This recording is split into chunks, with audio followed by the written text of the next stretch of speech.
ঢুকে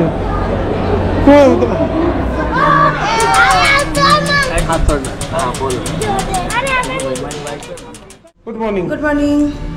আজকে 29শে ডিসেম্বর, আর মোটে দুদিন বাকি বছর শেষ হতে। তো আমরা আজকে একটা গাড়ি বুক করেছি, আমরা যাচ্ছি একটা জায়গায়। এখান থেকে বেশি দূর না, আশা করি পৌঁছাতে আমাদের 1-1.5 ঘন্টার মতো সময় লাগবে। কোথায় যাচ্ছি সেটা মুখে বলবো না, দেখে না। থাকো যদি সোজা পথে, পরম বন্ধু উনি সবার, বাঁকা পথ ধরলে পরে করবেন নির্দয় বিচার। লুকোয় না কিছু ওনার চোখে, যায় না ফাঁকি দেওয়া, কর্ম তোমার যেমন হবে হবে তেমনি ফল পাওয়া। শিরডি থেকে খানিক দূরে যাবে তারই দেখা পাওয়া। ওং সাং শনিশ্চরায় নমঃ। তবে এটা যেটা দেখালাম সেটা শুধু ট্রেলার। এবার আমরা ওখানটায় পৌঁছে বাকি ওখানে আমরা কি করি না করি, কি দেখি না দেখি, পুরো জিনিসটাই তোমাদেরকে দেখাচ্ছি। আজকে সারাদিনটাই মোটামুটি আমাদের ওখানেই কাটবে। আমাদের আসা যাওয়া পুরোটা নিয়ে হচ্ছে অ্যারাউন্ড 5 ঘন্টা। তো আমাদের ফিরতে এখন বাজে হচ্ছে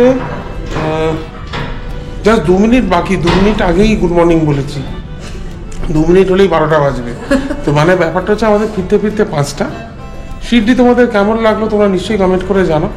শিরডিতে মোটামুটি এখন আর তোমাদের কিছু দেখানোর নেই, ঠিক আছে? কিন্তু এখন আমরা যেখানে যাচ্ছি সেখানে আবার করে তোমাদেরকে নতুন নতুন জিনিস চলো দেখাই। আর পুরো অফকোর্স আমরা যখন যাচ্ছি তখন পুরো ইতিহাস, ইনফরমেশন, সে সমস্ত কিছু তো থাকবে, ফুল ডিটেলেই থাকবে সবকিছু।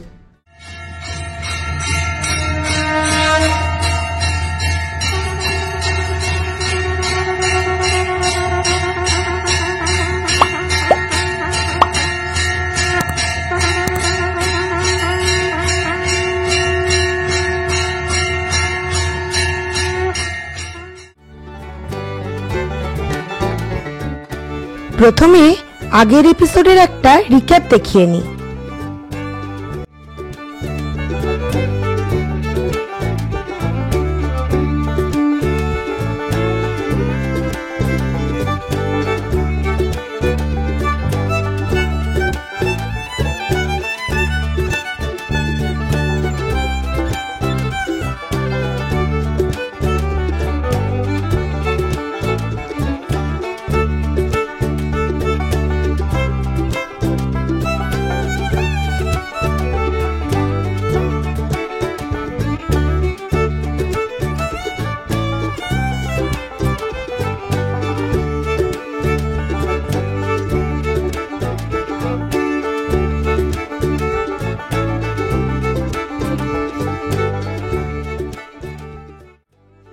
এই এপিসোডটা যদি দেখা না হয়ে থাকে তাহলে ওপরের আই বাটনে এবং নিচের ডেসক্রিপশন বক্সে লিংক দিয়ে রাখলাম।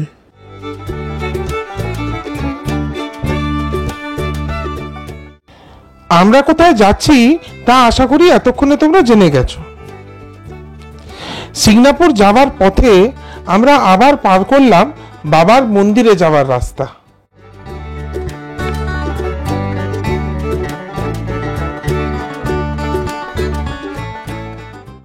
আমরা বেরিয়ে চলে পড়েছি আমাদের গন্তব্যের দিকে। আমরা একটা আর্টিকা বুক করেছি এবং আমাদের পুরো যে জার্নিটা, যেটা এখান থেকে ওই অবধি যাওয়া এবং ওখানে আসা, এটা হচ্ছে টোটাল 5 ঘন্টা, 5 আওয়ার্স। একটা গাড়ি যাবে আসবে এবং ওই অ্যারাউন্ড 2200 থেকে 2500-র মধ্যে গাড়ি ভাড়া হয়, সেটা সিজন অনুযায়ী ডিপেন্ড করে। তো আমাদেরকে নিয়ে চলেছেন এই দাদা। আপনার নাম কি? बाला साहब नाम है सर। हाँ, बाला साहब। তো দাদার নাম বালা সাহেব। তোমরা সাই রামানন্দ হোটেলে থাকো, তাহলে ওনারা এনার সঙ্গে বুকিং করিয়ে দেবেন। উনি আমাদেরকে আজকে নিয়ে যাচ্ছেন আমাদের ডেস্টিনেশনের পথে। শিরডি থেকে সিঙ্গাপুরের দূরত্ব 72 কিলোমিটার। সময় লাগবে আনুমানিক 1.5 থেকে 2 ঘন্টা মতন। তবে সুন্দর চারিপাশের দৃশ্য দেখতে দেখতে সময় কেটে যাবে।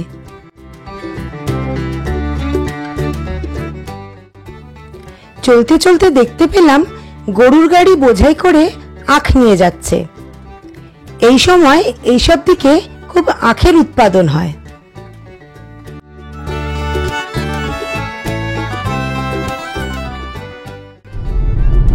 বেলাতে একটু হালকা, খুব মাইল্ড, খুব সুদিং টেম্পারেচার সিটিতে, কিন্তু সকালবেলা সূর্য যখন উপরে উঠে যায় 10টার পরেই, তারপরেই কিন্তু বেশ ভালো রোদের তাপ।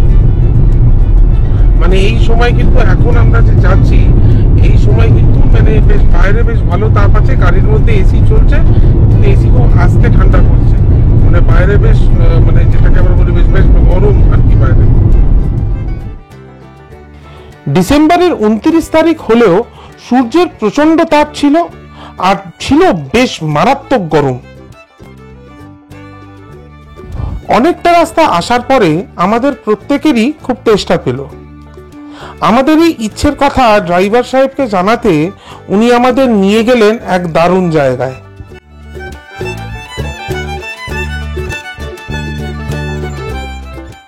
আখের রস বের করার একটা ইউনিক কায়দা দেখো। হ্যাঁ, আখের রস বের করার ইউনিক কায়দা। এখানে ওই ষাঁড়টাকে দিয়ে গোল গোল ঘোরাচ্ছে, তাতে এখানে কাঠের দুটো মধ্যে দিচ্ছে, এটা দুটোই কাঠের, কিন্তু কোনো রকম লোহার কোনো ব্যবহার নেই। আমাদের কলকাতা শহরে যেমন লোহার মধ্যে মেশিনের মধ্যে করে, এখানে কিন্তু লোহার কোনো ব্যাপার নেই। এই যে এইভাবে ষাঁড়টা ঘুরছে, আর ওই লোহার মাঝে ওই কাঠের দুটো, পুরো একদম কাঠের তৈরি, কাঠের জিনিসের মধ্যে দিয়ে ওই আখটাকে বের করে ওখান থেকে জুস বের করছে। কোনো রকম লোহার ব্যবহার নেই, কোনো রকম জল দিয়ে বারবার ধোয়ার নেই। হ্যাঁ, শুধু ইয়ে করে যাচ্ছে দেখো। মানে এইগুলো আগেকার দিনেই পাওয়া যেত, এখনো এখানে রয়ে গেছে। তো সিঙ্গাপুর যাওয়ার পথে আমরা এই জিনিসটা দেখতে পারলাম। কলুর বলদ দিয়ে তেল বের করা তো অনেকেই দেখেছে, কিন্তু আখের রস বের করা এই প্রথমবার দেখলাম।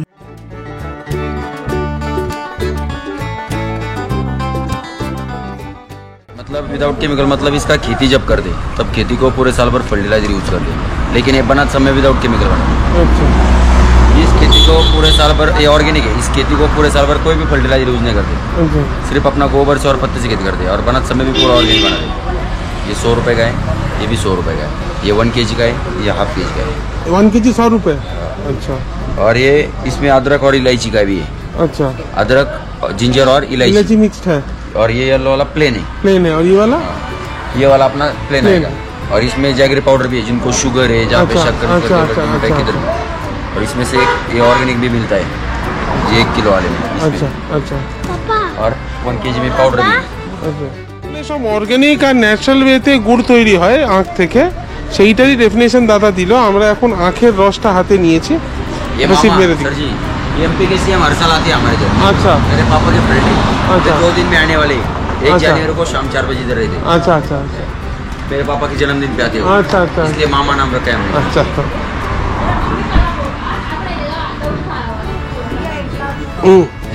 आप नहीं लिए? আচ্ছা, দারুণ খেতে, কোনো রকম চিনি মেশানো নেই, কোনো রকম স্যাকারিন মেশানো নেই, খুব ন্যাচারাল টেস্ট, একদম ওখান থেকে করছে নিয়ে আসছে, খুব ভালো, খুব ভালো। মানে আমাদের কলকাতায় মিষ্টি করার জন্য বেশি করে স্যাকারিন মেরে দেয় ভেতরে, একদম নেই, খুব রিফ্রেশিং।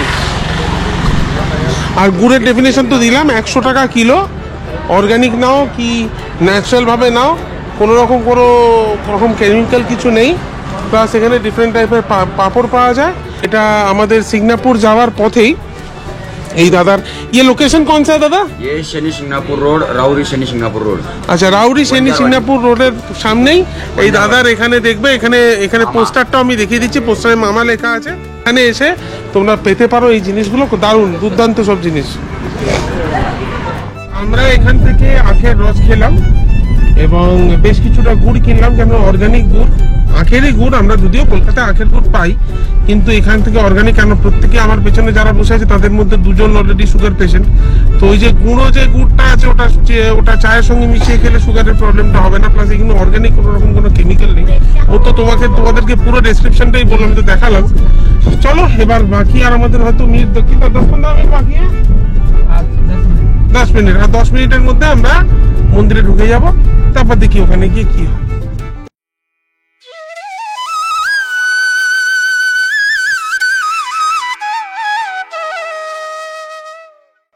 আখের রস খেয়ে আবার পথ চলতে শুরু করলাম।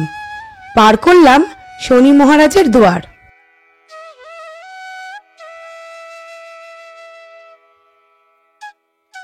মন্দিরে পৌঁছে শু স্ট্যান্ডে জুতো রেখে সেখান থেকেই একটা হুইল চেয়ার নিয়ে নিলাম। কোনো কিছুরই কোনো মূল্য লাগলো না। সিগনাপুর শনি মন্দির যেহেতু 24 ঘন্টা খোলা, তাই জন্য এখানে সবসময় সবকিছুই অ্যাভেলেবেল। আর শনি মহারাজের তেল অভিষেক করতে পার হেড খরচা লাগে 500 টাকা। তেল অভিষেকের কুপন পাওয়া যায় মন্দিরের অফিস থেকেই। চলো তোমাদেরকে শনি সিগনাপুরের গল্প শোনাই। অনেকদিন আগে এই গ্রামেরই পাশে একটি ছোট্ট নদীতে দেখা যায় একটি বিশাল বড় কালো রঙের পাথর ভেসে আসছে। গ্রামের লোকেরা পাথর ভাসতে দেখে কিছুটা কৌতূহলবশত লাঠি দিয়ে পাথরটিকে আঘাত করে। দেখা যায় যে এই আঘাতের স্থান থেকে রক্ত গড়িয়ে পড়ছে। ভয় পেয়ে গ্রামের লোকেরা লাঠি সোঁটা ফেলে দিয়ে ওখান থেকে পালিয়ে যায়।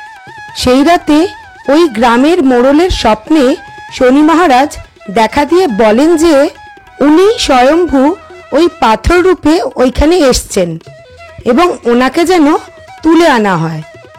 পরের দিন সকালে মোড়ল মশাই লোকজন নিয়ে গেলেন ওই পাথর তুলে আনতে, কিন্তু অনেক শক্তিশালী লোককে দিয়ে তোলার চেষ্টা করেও ওই পাথর সারাদিনে একবারের জন্য জল থেকে তোলা গেল না। নিরাশ হয়ে প্রত্যেকেই আবার ফিরে এলেন। সেই দিন রাত্রে মোড়ল মশাইকে স্বপ্নে দেখা দিয়ে শনি মহারাজ রাখলেন একটি শর্ত।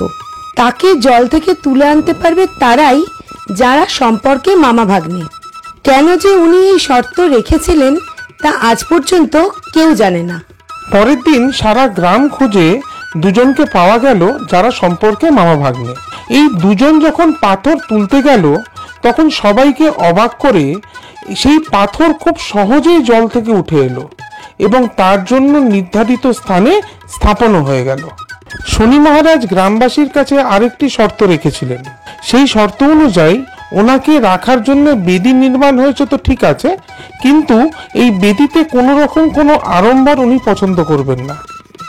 আর তার সাথে ওনার যেন এই বেদির উপরে কোনো ছাদ তৈরি করা না হয়, কারণ উনি মুক্ত আকাশের তলাতেই থাকতে পছন্দ করেন। তাই জন্যে এতদিন বাদেও যেখানে চারিদিকে নানা রকম কনস্ট্রাকশন হচ্ছে সেখানে শনি মহারাজের মূল বেদি কিন্তু কোনো আড়ম্বর নেই এবং ওপরে কোনো ছাদ নেই। শীত, গ্রীষ্ম, বর্ষা শনি মহারাজ খোলা আকাশের তলাতেই থাকেন। আগে এই শনি সিংনাপুরে যখন তেল অভিষেক হতো তো মহিলাদেরকে ওপর অব্দি বাবার কাছে যেতে দিত না, কিন্তু আমাদের গুরুজি যিনি আছেন, অনেকেই মানেন ওনাকে, শ্রী শ্রী রবিশঙ্করজি, উনি এখানে এসে এটাকে চালু করেন। মন্দিরে যেতে পারবো না, পায়ে ব্যথা, হাঁটতে পারবো না, হুইল চেয়ার ব্যবস্থা, একদম শু স্ট্যান্ড যেটা আছে মন্দিরের বাইরে, ফ্রি শু স্ট্যান্ড, সেখান থেকেই হুইল চেয়ার পাওয়া যায়। হুইল চেয়ার ওখানে ফ্রি। হুইল চেয়ার নিয়ে একজন দাদা সঙ্গেই থাকবে, সে বলে দেবে, সে নিয়ে যাবে। তো এখান থেকে এসে যে কেউ এখানে এখন দর্শন করতে পারবে, কোনো অসুবিধা নেই। চলো তাহলে সবাই মিলে দর্শন করি।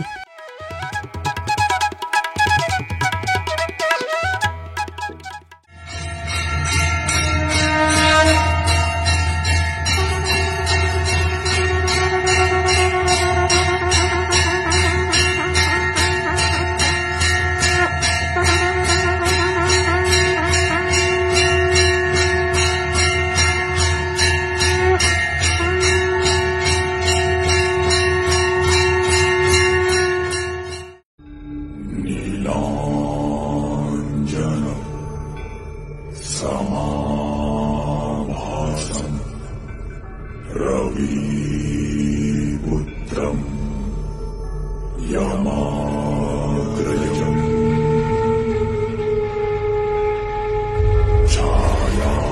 छायामार्तण्ड सम्भूतम् तं नमामि शनैश्चरम्।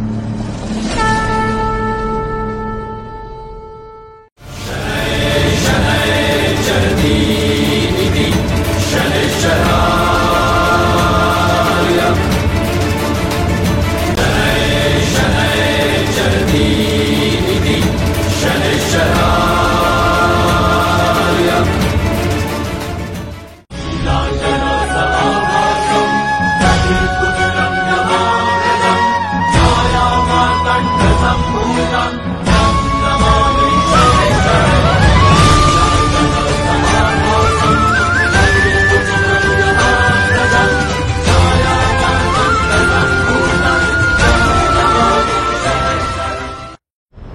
আজকে রোদের তাপ মারাত্মক, মানে 29শে ডিসেম্বর এই জায়গায় এতটা রোদের তাপ হয় কল্পনা করা যায়নি। তো আমরা আপাতত সাই সমাধান বলে একটা রেস্টুরেন্টে এসে দাঁড়িয়েছি, এই মেন রাস্তার উপর, যে রাস্তাটায় আমরা অ্যাকচুয়ালি ইয়েতে গেলাম, শনি সিংনাপুরে গেলাম। এই রাস্তাটার উপরেই সাই সমাধান, এটা পিওর ভেজ রেস্টুরেন্ট, এখানে মেনলি সব ভেজই। তো এখানে আমরা আপাতত আমাদের লাঞ্চ করব, কিন্তু মজার ব্যাপার হচ্ছে 4:07 বাজে, এটা 4টে বেজে গেছে। 4টের সময় আমরা আমাদের লাঞ্চটা করব। সকালবেলা আমরা হেভি ব্রেকফাস্ট করেছিলাম, তো যে কারণে আমাদের লাঞ্চের খুব একটা সেরকম হয়নি। সকালে ব্রেকফাস্টটা তোমাদের দেখায়নি, আমরা প্রত্যেকেই আলু পরোটা খেয়েছিলাম, তো সেই কারণে কমপ্লিমেন্টারি ব্রেকফাস্ট ছিল, ওরাই দিয়েছিল। তো ওই কারণে আমাদের একটু প্লাস রাস্তায় আমরা টুকটাক করে একটু মানে আমাদের কাছে ছিল আর কি, কমলা লেবু ছিল, তো এইগুলো খাওয়াতে আমাদের কারোরই খুব একটা খিদে পাইনি। তো এবার আমরা খাবো, কি খাবো না খাবো, কেমন টেস্ট না টেস্ট, সব কিছু তোমাদেরকে বলবো। চলো, তোমাদেরকে দেখালাম আমরা কোথায় খেতে এসেছি। তো আমাদের খাবার এসে গেছে, এই আমরা খাবার কি নিয়েছি দেখিয়ে দিচ্ছি। এখানে আছে একটা ধোসা, আর ওইদিকে আছে দুটো ছোলা ভটোরা। তো সবাই ধোসা খেয়ে, আপনি বলুন ধোসা কেমন খেতে হলো বলুন। ভালো খেতে, ভালো খেতে টেস্টটা। আর ছোলে ভটোরে কেমন, তুমি খেয়েছো? খাও আগে।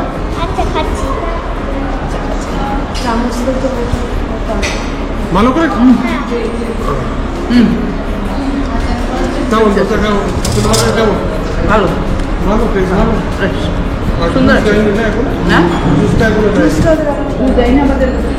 আমরা সঙ্গে লস্যি নিয়েছি, লস্যিটা একবার টেস্ট করি।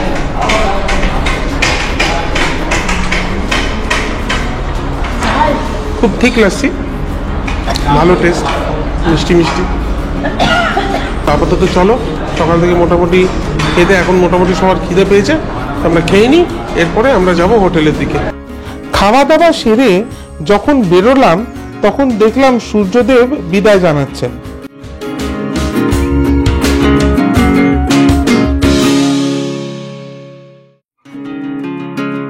আমাদের লাঞ্চ হয়ে গেল, ইনফ্যাক্ট লাঞ্চ বলা যায় কি কে সবকিছু শেষ করেছি, তখন বাজে 5টা। যাই হোক, আমরা কি খেলাম যে তোমরা দেখে আমরা এখন এইসব করে আমরা এখন চলে যাচ্ছি সোজা হোটেলের দিকে। ফেরার পথে রাই এবং আমাদের দুই মায়ের রিকোয়েস্টে গেলাম তাদের পছন্দের একটি জায়গাতে।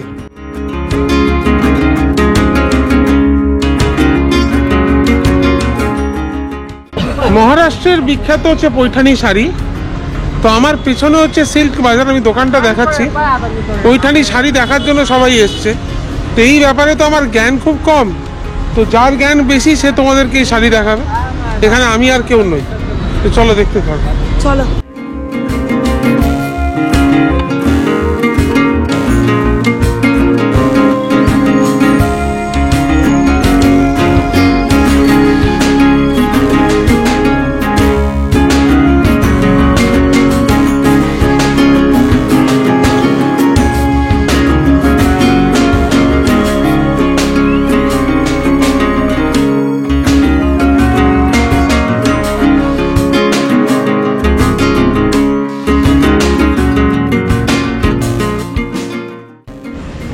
বলো, শাড়ি দেখলে?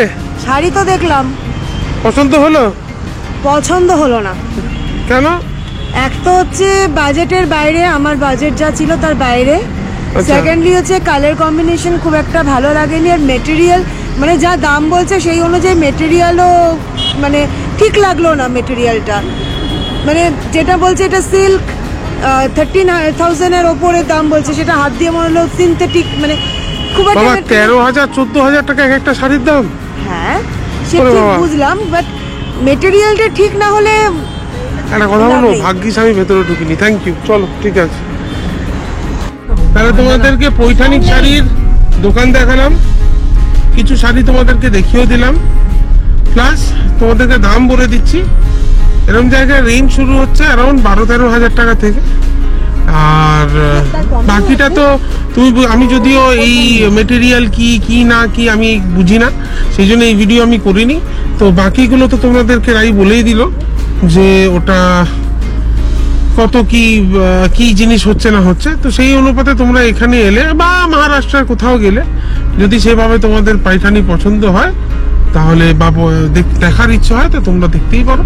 আমি সিটিতে এলাম, এখানে দেখলাম একটা ভালো জিনিস আছে, তো সেই জন্য আমি তোমাদেরকে দেখালাম। 13,000 14,000 থেকে স্টার্টিং তো ঠিক আছে বুঝলাম, বাট 13,000 14,000-এর যে কোয়ালিটি অফ শাড়ি আমার পছন্দ হয়নি। এটা আমার নিজের পার্সোনাল একটা ওপিনিয়ন যে আমার পছন্দ হয়নি। তোমাদের পছন্দ হলেও হতেই পারে, সেটার কোনো ব্যাপার না। আর তার কমেও অনেক রেঞ্জ দেখালো, বাট যে দামটা বলছে শাড়ির সেই অনুযায়ী কোয়ালিটি ইজ নট গুড। তো যদি তোমরা কখনো কেনো, এসে দেখো না, কোনো দেখতে তো প্রবলেম নেই, দেখো পছন্দ হলে নিও, নিজে বুঝে নিও। আমি এটাই বলবো, নিজে বুঝে নিও। আর তোমাদের খোঁজে যদি কোনো দোকান থাকে যে ভালো পাওয়া যায়, কম দামে পাওয়া যায়, তো প্লিজ আমাকে কমেন্টে জানিও। আমি নেক্সট টাইম যখন আসবো আমি সেই দোকানটা ভিজিট করব। সন্ধেবেলা হোটেলে ফিরে আবার একবার গেলাম বাবার মন্দিরের কাছে। কাল সকালে বেরিয়ে যাব, তাই আরেকবার মন ভরে দেখে নিলাম। আবার কবে সুতোর টান পাবো কে জানে। আজ তাহলে এইটুকু। আসছি আরেকটা নতুন ভিডিও নিয়ে পরের এপিসোডে। এই ভিডিও কেমন লাগলো তা কিন্তু কমেন্ট করে জানিও। আর যদি ভালো লাগে তাহলে সবার সাথে শেয়ার করে দিও। আর হ্যাঁ, লাইক করতে ভুলো না কিন্তু।